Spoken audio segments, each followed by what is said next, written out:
Welcome back. मैं फिर से ये एक रीजनिंग का नेक्स्ट सेशन लेकर आ गई हूँ। इस सेशन में हम रीजनिंग के 25 क्वेश्चन सॉल्व करेंगे। इससे पहले इस तरह के 2 सेशंस और आ चुके हैं, आप उन वीडियोस को ज़रूर देखिएगा। हमारे आकलन यूट्यूब चैनल पर आपको वीडियोस मिल जाएंगी। इस चैनल को सब्सक्राइब करें और गूगल प्ले स्टोर से आकलन ऐप को डाउनलोड करें, जिसमें आपको टेस्ट सीरीज मिल जाएंगी। फर्स्ट क्वेश्चन सिलोगिज्म का ही है। इससे पहले जो आपको सिलोगिज्म के क्वेश्चन कराए गए हैं, आप उन क्वेश्चंस को हाथों हाथ प्रैक्टिस करते रहिए, अदरवाइज इसमें गलतियां होने की काफी चांसेस रहते हैं। पहला है all prizes are medals and second statement है सम प्राइजेस आर सर्टिफिकेट। सभी पुरस्कार पदक हैं और कुछ पुरस्कार प्रमाण पत्र हैं। इनके हमें मीनिंग से कोई मतलब नहीं लेना है, हमें सिर्फ ये देखना है कि हमें क्या 3 एलिमेंट्स दिए गए हैं। ऑल प्राइसेस यानी जो P है वो पूरा का पूरा किस में आएगा, आर मेडल्स। ये पूरा P किस में है, M में है।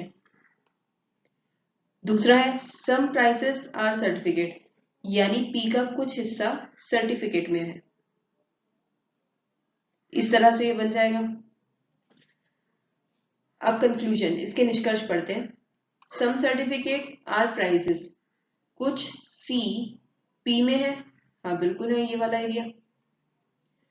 सम मेडल्स आर प्राइजेस, कुछ M P में है, ये M का ही तो हिस्सा है जो P के अंदर आ रहा है, ये वाला।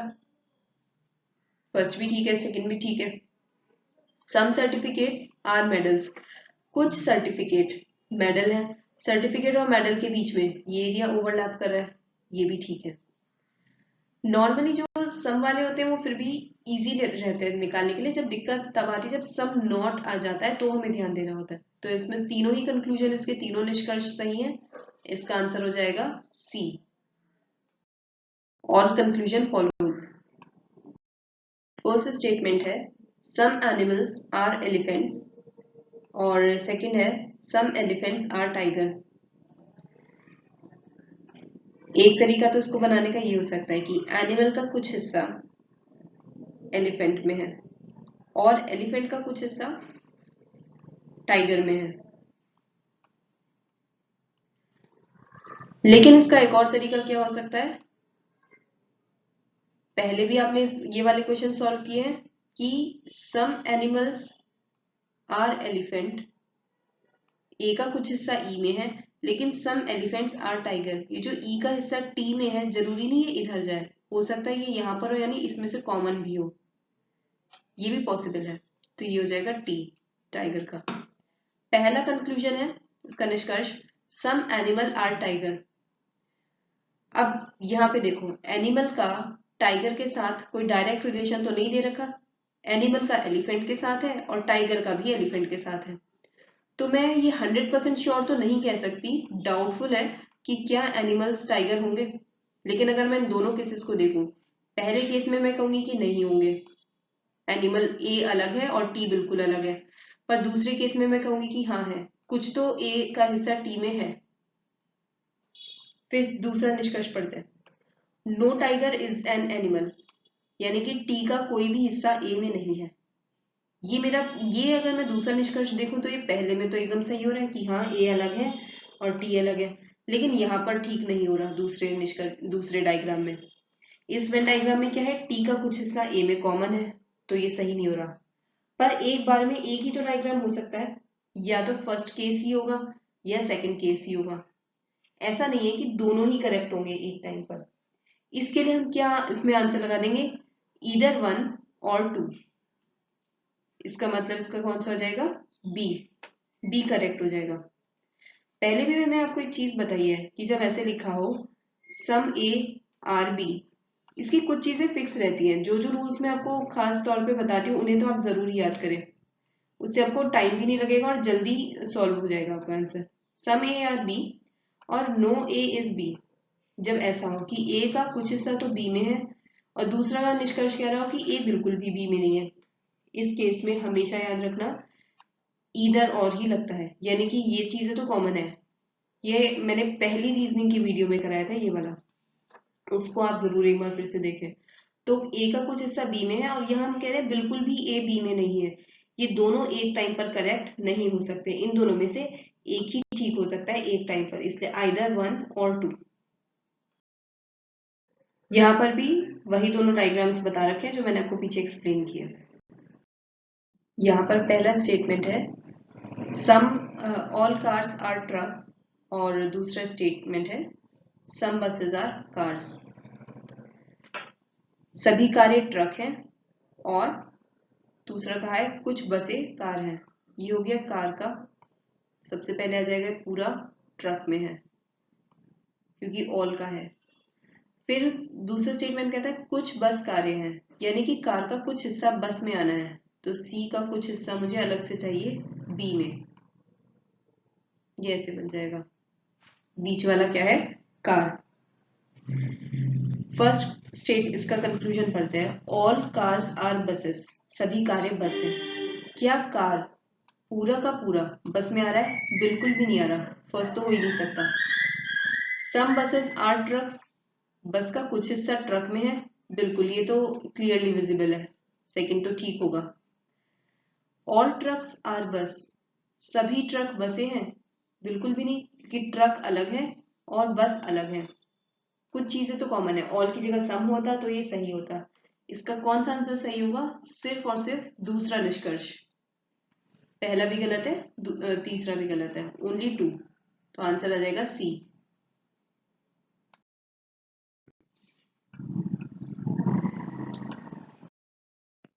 स्टेटमेंट फर्स्ट है all singers are dancers and no dancer is a plumber. सभी गायक नर्तक हैं, कोई नर्तक प्लम्बर नहीं है। जो एस है वो पूरा आएगा डी के अंदर क्योंकि ऑल कहा गया है, और कोई भी डांसर प्लम्बर नहीं है, यानी डांस जो डी है उससे बिल्कुल अलग होना चाहिए पी। नॉर्मली हम एक बात कहते थे, ये मैं आपको एडवांस में बता रही हूँ, जैसे सिंगर और प्लम्बर के बीच में कोई रिलेशन नहीं दे रखा, तो हम कहते थे हम 100% श्योर नहीं हो सकते कि इसके बीच में, क्या पता ये एक दूसरे से कनेक्टेड हो। बट यहाँ पर ध्यान रखना, एक वर्ड लिखा है ऑल, सम नहीं लिखा, यानी कि पूरा पूरा एस तो डी के अंदर ही चला गया, तो जैसा डी करेगा वैसा ही एस करेगा। अब जब डी पी से कनेक्शन नहीं रख रहा है तो एस भी पी से कनेक्शन नहीं रखेगा, यानी कि ये बात याद रखना कि जो डी है डांसर, ये पी से बिल्कुल दूर होना चाहिए, तो एस भी पी से बिल्कुल दूर होगा। यह हम ऑटोमेटिकली इसको हम समझ लेंगे कि हाँ, सिंगर का कोई भी हिस्सा प्लम्बर में नहीं आएगा, क्योंकि ऑल पूरा का पूरा सिंगर तो डांसर के अंदर चला गया, पूरा एस डी के अंदर चला गया, कोई भी बाहर बचा ही नहीं है। अब इसके निष्कर्ष पढ़ो। No plumber is a singer, यही बात जो मैंने अभी समझाई। प्लम्बर और सिंगर में, पी और एस में कोई रिलेशन तो नहीं दे रखा, लेकिन पूरा का पूरा एस डी के अंदर है, तो पी से इसका कोई भी रिलेशन नहीं होगा, यानी कि फर्स्ट कंक्लूजन कैसा है मेरा? सही। सम सिंगर आर प्लम्बर, कुछ सिंगर प्लम्बर है। जब पूरा एस डी के अंदर चला गया, पी से कोई मतलब ही नहीं है, तो बाहर तो कोई बचे ही नहीं, क्योंकि सारे के सारे सिंगर तो क्या है? डांसर है। दूसरा गलत। तीसरा, सम डांसर आर सिंगर, डी का कुछ हिस्सा पी में, सम डांसर आर सिंगर, डी का कुछ हिस्सा एस में है, ये पूरा का पूरा बिल्कुल सही है, डी का कुछ हिस्सा एस के अंदर है। थर्ड कंक्लूजन सही हो जाएगा, so it's right answer is C. Only conclusion 1 and 3 follow. This question is also just like your previous question. इसका भी वेन डायग्राम आप खुद ही बना सकते हैं easily. All dogs are lions, जितने भी डॉग हैं, डी पूरा का पूरा किसके अंदर आ जाएगा? एल के अंदर, लॉयन के अंदर। और सेकंड स्टेटमेंट है no elephant is a lion, lion से एलिफेंट बिल्कुल अलग होना चाहिए, कोई भी एलिफेंट लॉयन नहीं है।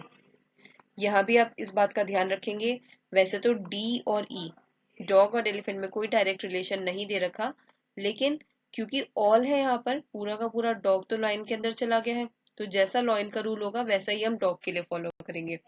हम देख रहे हैं एल को ई से दूर रखना है, तो डी भी ई से कोई रिलेशन नहीं बनाएगा। अब इसके कंक्लूजन पढ़ते हैं। फर्स्ट है no dog is an elephant, क्या कोई डॉग एलिफेंट नहीं है? बिल्कुल सही, क्योंकि डी का कोई भी हिस्सा ई में नहीं आना चाहिए। First conclusion is correct. No lion is a dog. L बिल्कुल भी डी के अंदर नहीं है, ये तो गलत है क्योंकि सम लॉयन इज डॉग, ये लॉयन का ही तो हिस्सा है जो डॉग के अंदर है, ये गलत हो जाएगा। Some elephants are dogs, some E are D, E अलग है डी अलग है, सम कैसे एक दूसरे में हो सकते हैं, इसका कुछ भी हिस्सा नहीं हो सकता है। थर्ड कंक्लूजन भी गलत है, सो it's correct answer is D, only conclusion 1।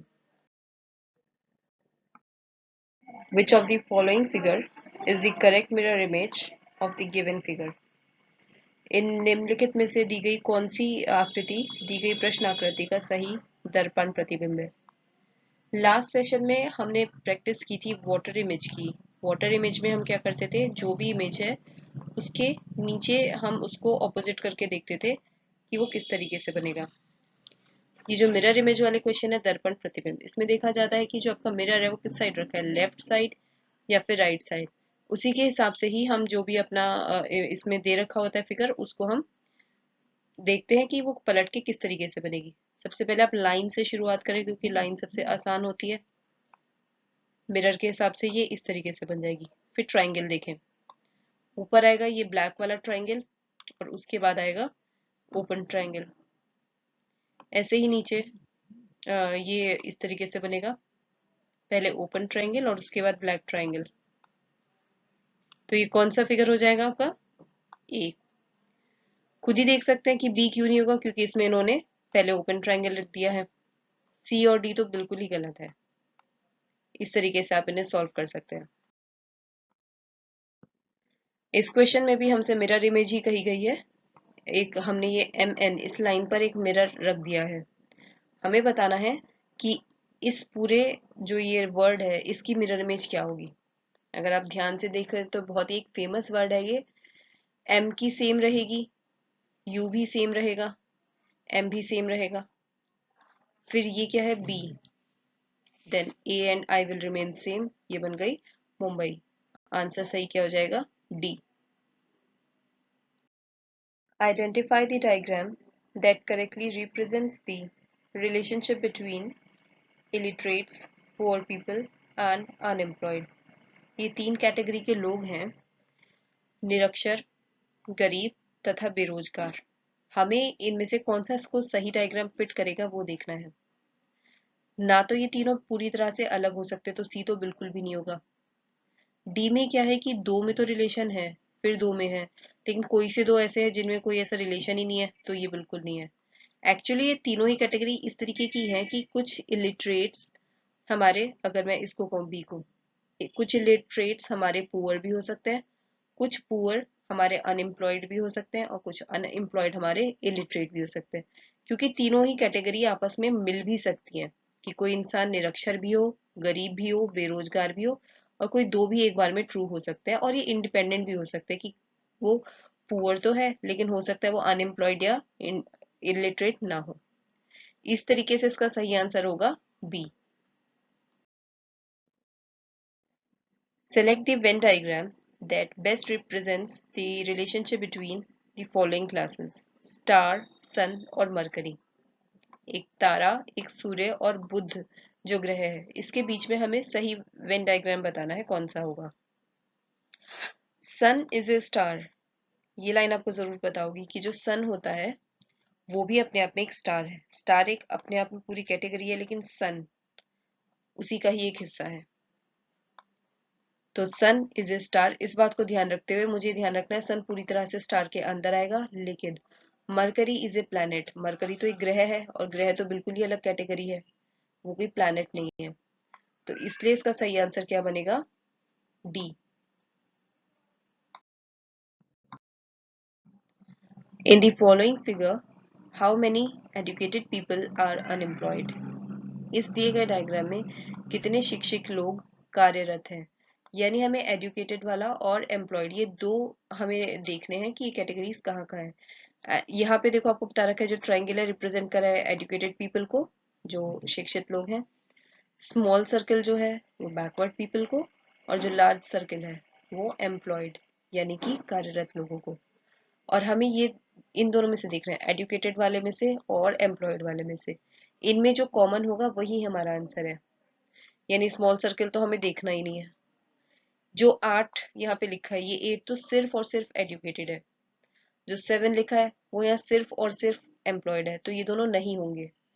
कौन सी ऐसी चीज है जो लार्ज सर्किल में और ट्राइंगल में कॉमन है? वो है ये 6 और 3। ये होगा सही आंसर, क्योंकि 6 और 3 ये ऐसे लोग हैं जो ट्राइंगल में भी आ रहे हैं, it means they are educated. ये लार्ज सर्किल में भी आ रहे हैं, it means they are employed. तो 6 + 3 कितना हो जाएगा? 9। Your correct answer is D. Find the odd one. अब इस तरीके के क्वेश्चंस में कोई फिक्स पैटर्न नहीं है। ऐसा नहीं कि जो रूल मैं इस क्वेश्चन में लगाऊंगी आपको वही हर क्वेश्चन में लगाना है। ये हर क्वेश्चन का अलग अलग रूल होता है। जैसे इसमें ऑप्शंस को पढ़ते हैं कौन सा अलग हो सकता है। फर्स्ट है जे के एल, तीनों लाइन से आ रहे हैं। देन इसमें देखते हैं एल एम ओ, कुछ मिसिंग है बीच में, N, so L M N ओ। फिर देखते हैं वी डब्ल्यू वाई, बीच में मिसिंग है x, Q R T, again what is missing? S.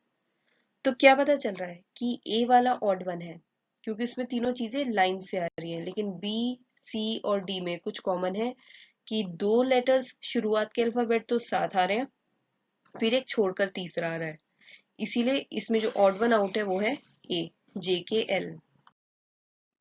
In all other groups the first 2 letters are consecutive. Consecutive का मतलब लगातार आने वाले। And the third letter is 2 letters ahead of the second. जो तीसरे वाला है वो दूसरे अक्षर के 2 आगे है, वो है। Again find the odd one, इसका अपना एक रूल होगा अलग। देखते हैं B C D L M N O P Q. अभी तक आप क्या देख रहे हैं? तीनों लाइन से आ रहे हैं, तीनों ही ऑप्शंस में तीनों अल्फाबेट्स। जे एल एम, यहाँ कुछ मिसिंग है। जे के बाद क्या आएगा? के आएगा इसके बीच में। तो ऑड वन कौन सा हो गया? D. If you are enjoying this session, then please like the video and subscribe to our YouTube channel, Aklan. Now we have to find the related word from the given alternatives. दिए गए विकल्पों में से संबंधित अक्षर या शब्द ढूंढें। फोर्स का है न्यूटन, तो रेजिस्टेंस का क्या होगा? बल का दे रखा है न्यूटन, प्रतिरोध का क्या होगा?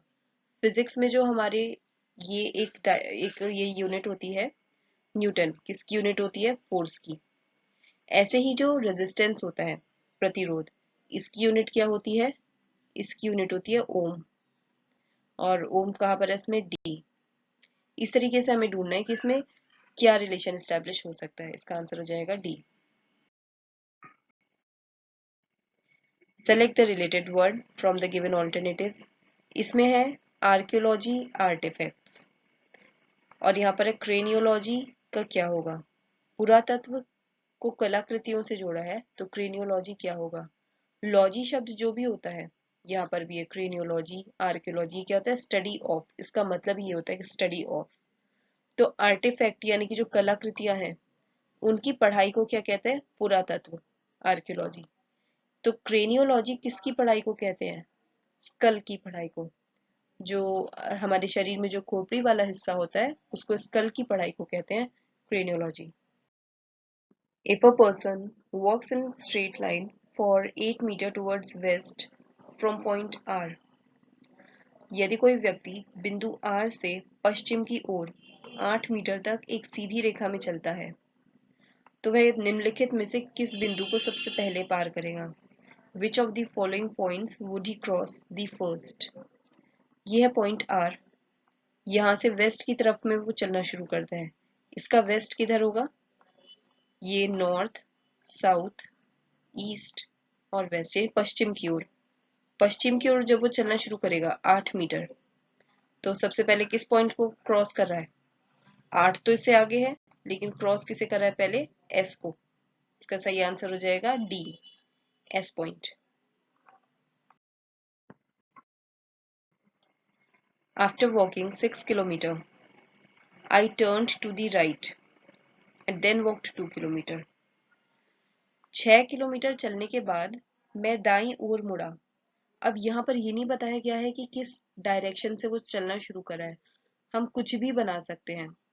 6 किलोमीटर चलने के बाद, सपोज वो कहीं भी 6 किलोमीटर वो चलता है और उसके बाद वो दाई ओर मुड़ा, ये इधर इसका फेस है ऐसे, तो इसका लेफ्ट किधर होगा, बाई होगा इसका लेफ्ट इधर, और दाया होगा इसका राइट इधर। तो अब वो मुड़ा है दाई ओर, कितना, 2 किलोमीटर चलता है दाई ओर मुड़कर, तो राइट में चला 2। उसके बाद मैं बाई ओर मुड़ा, अब इधर जा रहा है तो फेस इधर है इसका, अब अगेन इसका लेफ्ट है इधर और राइट है इस तरफ, हमें इसे किस तरफ मोड़ना है, बाई ओर इधर। और ये कितना चलता है, इस डायरेक्शन में चलता है 10 किलोमीटर, बाई ओर मुड़कर 10 किलोमीटर। अंत में मैं उत्तर की ओर बढ़ रहा था, लेकिन ये इन्होंने फाइनल डायरेक्शन बता दी।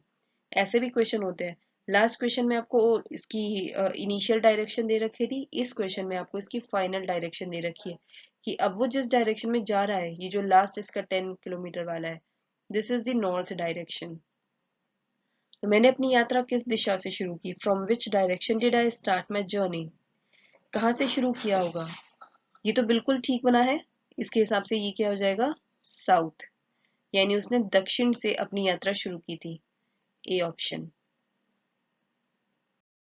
आपको किसी भी तरीके से आप इसका स्टार्टिंग पॉइंट ले सकते हैं, अगर आप ऐसे भी लेते हैं, क्योंकि आपको पता तो है नहीं कि वो साउथ से ही चल रहा है, कहीं से भी उसको चलना शुरू कर सकते हैं। बस ये ध्यान रखना है कि हमेशा ये वाला मैप आपके दिमाग में होना चाहिए, अगर नॉर्थ यहाँ है तो साउथ इधर होगा, और अगर इसको मैं टिल्ट कर दूं इस तरीके से, तो नॉर्थ इधर हो जाएगा और साउथ इधर हो जाएगा। अगेन वही, यहाँ पे नॉर्थ है तो ये कौन सी डायरेक्शन हुई, साउथ, वही आंसर आएगा। Hemant, in order to go to university, started from his house in the east. विश्वविद्यालय जाने के लिए हेमंत पूर्व दिशा में अपने घर से शुरू हुआ। And came to a crossing, और एक चौराहे पर आ गया। बाईं ओर की तरफ जो सड़क है वो एक थिएटर में समाप्त होती है। इसको बनाना शुरू करते हैं साथ में। जब हेमंत, उसका घर किधर है, ईस्ट में है, यानी कि पूर्व की ओर है, पूर्व दिशा में उसका घर है, ये हो गया ईस्ट। यहाँ से उसने घर चलना शुरू किया, और ये क्या था, हेमंत का हाउस। यहाँ से उसने चलना शुरू किया और जिस चौराहे पर वो आ गया क्रॉसिंग पर, उसके बाद उसे जाना तो कहाँ था, विश्वविद्यालय, लेकिन उसका अभी पता नहीं है कि वो कहाँ है। बाईं ओर, अगेन अब हेमंत इस तरीके से आ रहा है, तो इसका लेफ्ट, उसका बाया किधर होगा, इधर, और इसका राइट, इसका दाया होगा उस साइड। लेफ्ट साइड में बाईं ओर की सड़क एक थिएटर में समाप्त होती है। इधर क्या मिलेगा हमें, थिएटर, किस साइड, साउथ में, यानी कि दक्षिण में। देन सीधे आगे अस्पताल है, जिस डायरेक्शन में वो जा ही रहा था, अगर वो मुड़े ही ना तो सीधे ये कहाँ पर पहुंचेगा, हॉस्पिटल में। ये कौन सी डायरेक्शन है, वेस्ट, यानी कि पश्चिम। तो विश्वविद्यालय किस दिशा में, एक ही आपके पास डायरेक्शन बची है ऊपर की, नॉर्थ, उत्तर दिशा में। इसका सही आंसर हो जाएगा सी। People are sitting in a row. A is sitting towards immediate left of B and immediate right of C. एक पंक्ति में 6 लोग बैठे हैं। A B के तत्काल बाई ओर और C के तत्काल दाई ओर बैठा है। यहीं से स्टार्ट करते हैं। अभी इसमें ये नहीं बता रखा है कि किस तरफ इनकी डायरेक्शन है, किस तरफ इनका फेस है। हम कुछ भी अज्यूम कर सकते हैं कि माना इनका सबका फेस ऊपर की तरफ है, नॉर्थ की तरफ। अब इन्हें उस हिसाब से इधर क्या होगा, इन सबका लेफ्ट यानी कि बाया, और इस तरफ क्या होगा इन सबका राइट यानी दाया हाथ। ए बी और सी की बात करें तो बी के तत्काल बाई ओर, बी जहां पर आएगा उसका, सपोज ये है बी, तो इसके ठीक तत्काल बाई ओर यानी कि इधर इमीडिएट लेफ्ट। और ए के लिए एक और बात कही गई है, सी के तत्काल दाई ओर, कि सी अगर ये है तो इसका ठीक राइट हुआ ना, ये इधर राइट हैंड हुआ, और बी का इधर क्या हुआ, लेफ्ट हैंड हुआ, क्योंकि हमने मान लिया है कि इन सबका फेस नॉर्थ की तरफ है। देन सी एफ के तत्काल दाई, इमीडिएट राइट ऑफ एफ, सी कहां पर है, इमीडिएट राइट ऑफ एफ, यानी यहाँ पे जो भी है उसका ये राइट हैंड ही तो हुआ, दाया हाथ हुआ, तो ये हो जाएगा एफ। तो एफ के बराबर में आ गया सी। डी, ई के तत्काल दाई ओर। अब वैसे भी हमारे पास दो ही पोजीशन बची है, ये और ये, क्योंकि 6 में से 4 लोग हमने सेट कर लिए हैं।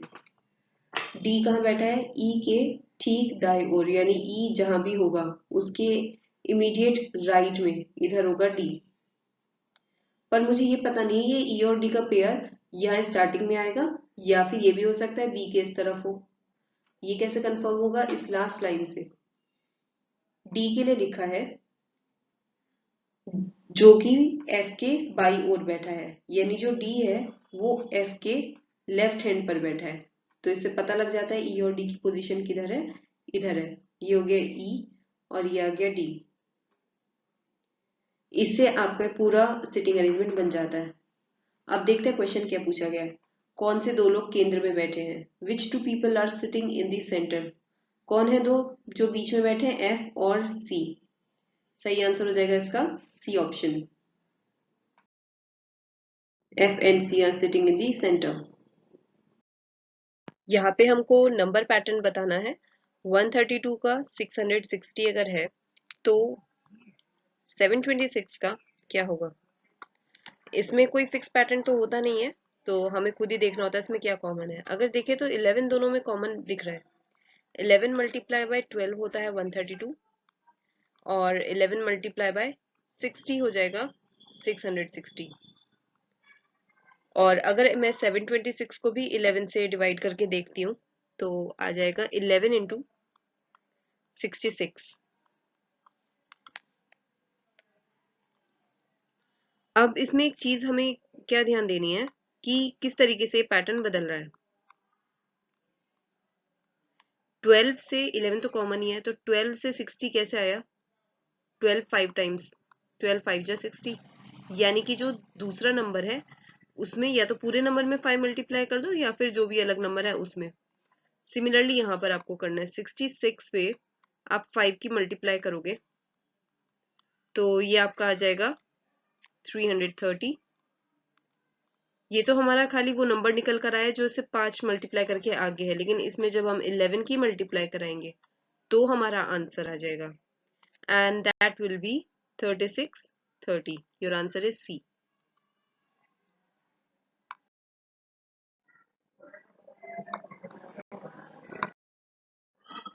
In a code language, sweet is written as RxDFS। तो हमको समझना है कैसे स्वीट से ये कोड बनाया गया है। फिर आगे है plate is written as OMZUD। तो how will train be written as? सबसे पहले स्वीट से समझते हैं कि इसमें क्या इन्होंने अप्लाई किया होगा जिससे हमारा ये वाला बना है RxDFS। S में से अगर मैं -1 कर दूं एक नंबर पीछे तो क्या है R।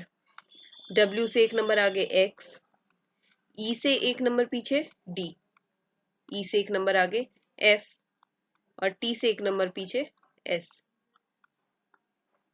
ये क्या फॉर्मूला हो गया इसका? -1 सबसे पहले, देन +1, -1 +1 -1। अगेन ये प्लेट के लिए देखो, P में से -1 करूं तो O आ जाएगा, L में +1 करूंगी तो M आ जाएगा। A से -1 का मतलब क्या है? क्योंकि A हमारा फर्स्ट लेटर है तो उससे माइनस में जाएंगे तो लास्ट लेटर आ जाएगा, that would be Z। T से एक आगे U और E से एक पीछे D। तो अब ट्रेन का क्या बन जाएगा? T में हम सबसे पहले क्या करें? -1, कितना हो जाएगा? S। फिर R में +1 कितना हो जाएगा? R के बाद आता है देन अगेन S। A से 1 माइनस, यहां पर देखा था आप, A में से 1 माइनस करेंगे आ जाएगा Z। I में 1 प्लस J और फिर ट्रेन यानी N में 1 माइनस यह आ जाएगा M। तो इसका सही आंसर हो जाएगा C।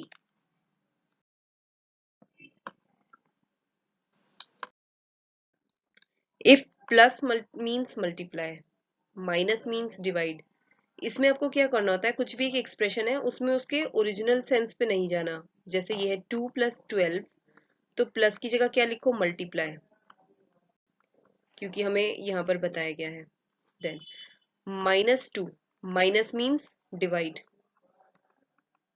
Then multiply 7, multiply means plus. Divide, divide means -5। कुछ टाइम पहले आपको मैंने बॉड मास रूल सिखाया था मैथ्स के एक क्वेश्चन में, तो वही आप इसमें बॉड मास रूल लगाएंगे। 12 डिवाइड बाय 2। सबसे पहले हम क्या करते हैं, एक बार मैं फिर से बता देती हूँ। बॉड मास में आता है B means bracket, O means of, then divide, multiply, add and subtract. इसी ऑर्डर में आपको क्वेश्चन सॉल्व करने होते हैं। सबसे पहले हम करते हैं, किसी भी एक्सप्रेशन में चारों साइन मौजूद है तो सबसे पहले डिवाइड करना है, ये ध्यान रखना है। तो 12 अपॉन 2, 12 डिवाइड बाई 2 कितना आ जाएगा 6। फिर उसकी मल्टीप्लाई करनी है, मल्टीप्लाई कहाँ पर है, 2 मल्टीप्लाई 2, सॉरी 2 मल्टीप्लाई 6, ये आ जाएगा 12। देन क्या कहा गया है मल्टीप्लाई के बाद, ए एडिशन, 12 प्लस 7 कितना आ जाएगा 19, एंड -5 करेंगे तो कितना आ जाएगा 14। B is the correct answer. Find out the alternative figure which contain figure x as it's part. ये जो x फिगर है ये आपको मेन फिगर दी हुई है, और ये जो चार ऑप्शन है आपको इन सब में देखना है कि कहाँ पर ये वाली जो फिगर है x वाली, ये एम्बेडेड है, इसमें कहीं ना कहीं वो मिली हुई है। तो अगर मैं इस पैटर्न को ध्यान दूं, पहले एक हॉरिजॉन्टल लाइन ऐसे जाएगी, देन एक डायगोनल इस तरीके से, फिर ऐसे सीधी लाइन, फिर हॉरिजॉन्टल, और फिर ये शेप बननी चाहिए। यहाँ पर तो ये प्रॉपर नहीं हो पा रहा, यहाँ पर भी सेकंड में भी नहीं हो पाएगा, थर्ड में तो बिल्कुल भी नहीं। फोर्थ अगर आप देखिए, यहाँ से स्टार्ट करें आप, इस तरीके से आप चले, ये इतना पोर्शन आपका ठीक हो गया। हाँ, इसका सही आंसर क्या हो जाएगा 4। देखने में डिफिकल्ट था ये क्वेश्चन, लेकिन बहुत सिंपल है सॉल्व करने में। A series is given with one term missing.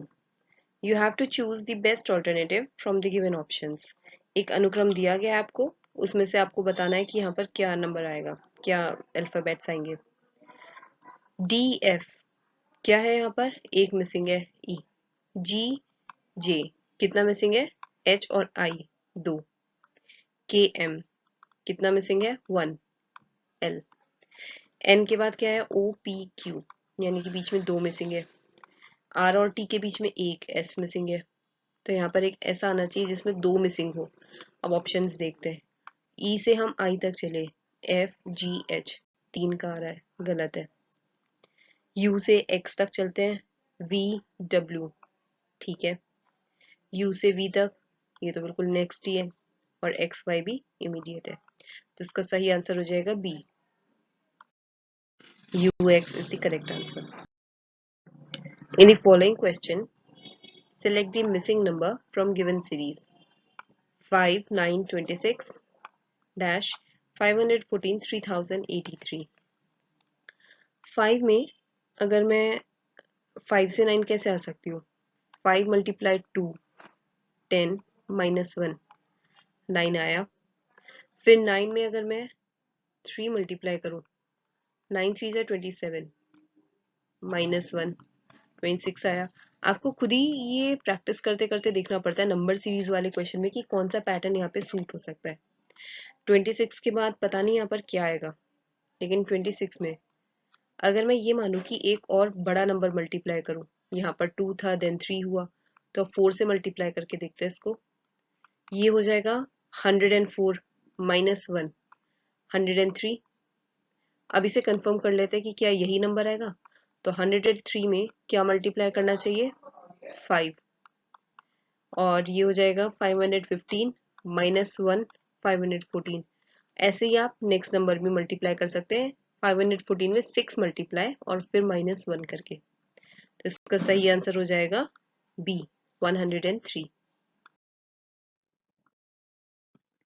What will be the next term in the following series 126 132 142 148। इधर कितना फर्स्ट नंबर से कितना हमने आगे बढ़े 6 ऐड किया तो 132 आ गया, 132 में +10 किया 142, इसमें +6 किया 148, अगेन +10 करूंगी मैं तो कितना आ जाएगा 158। So it's correct answer will be B. मैं आशा करती हूँ आपको ये वीडियो पसंद आई होगी। आप इस वीडियो को लाइक करें और हमारे यूट्यूब चैनल आकलन को सब्सक्राइब करें। गूगल प्ले स्टोर से आकलन ऐप डाउनलोड करने पर आपको बहुत सारी टेस्ट सीरीज मिल जाएंगी।